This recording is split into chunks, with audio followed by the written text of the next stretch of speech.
যেটা বললেন যে 16ই মে ন্যাশনাল ডেঙ্গু ডে, আমরা প্রতি বছর এটা পালন করি নানা অ্যাক্টিভিটিসের মাধ্যমে। তো আজকে যেটা এখানে হচ্ছে এটা একটা ওয়ার্কশপের মাধ্যমে আমরা এখানে যারা নাকি জনপ্রতিনিধিরা আছেন, ক্লাব মেম্বাররা বা প্রেস মিডিয়াম আপনারা যারা আছেন, সবার মাধ্যমে এটা একটা প্রচার বা একটা অ্যাওয়ারনেস আমরা করতে চাই যে ডেঙ্গু রোগটা কী, কীভাবে ছড়ায় এবং তার থেকে পরিত্রাণ পেতে গেলে আমাদের কী কী করণীয়,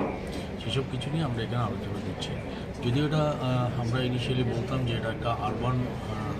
রোগ, কিন্তু বর্তমানে দেখা গেছে এটা শুধু আরবান নয়, এবং আমরা এই রোগটা আমরা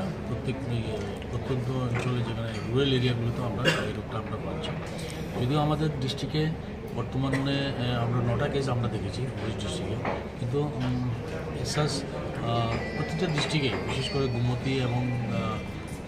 ধলাই, সিপাহীজলা, প্রত্যেকটা ডিস্ট্রিক্টে আমরা কিছু না কিছু ডেঙ্গু কেস পাচ্ছি। তো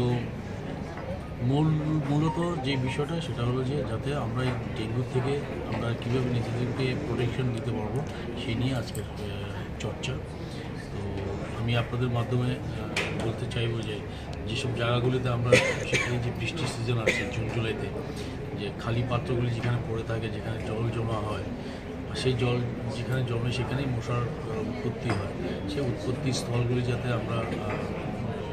পরিষ্কার রাখি, বাড়ির আশপাশ পরিষ্কার রাখি, এসব কিছুর মাধ্যমে আমরা অন্তত যে মশা যেখানে উৎপত্তিস্থলগুলো আমরা বিনাশ করতে পারি। এই বলে সবাইকে বলবো যে সুবিধা ডেঙ্গু সেই ম্যালেরিয়া হোক বা অন্য কিছু, সব কিছুর সম্বন্ধে মানুষ যাতে হয়, বাস এইটুকুই বলার যে আমরা যাতে প্রতিরোধ করতে পারি, সবাই মিলে একসাথে কাজ করতে হবে।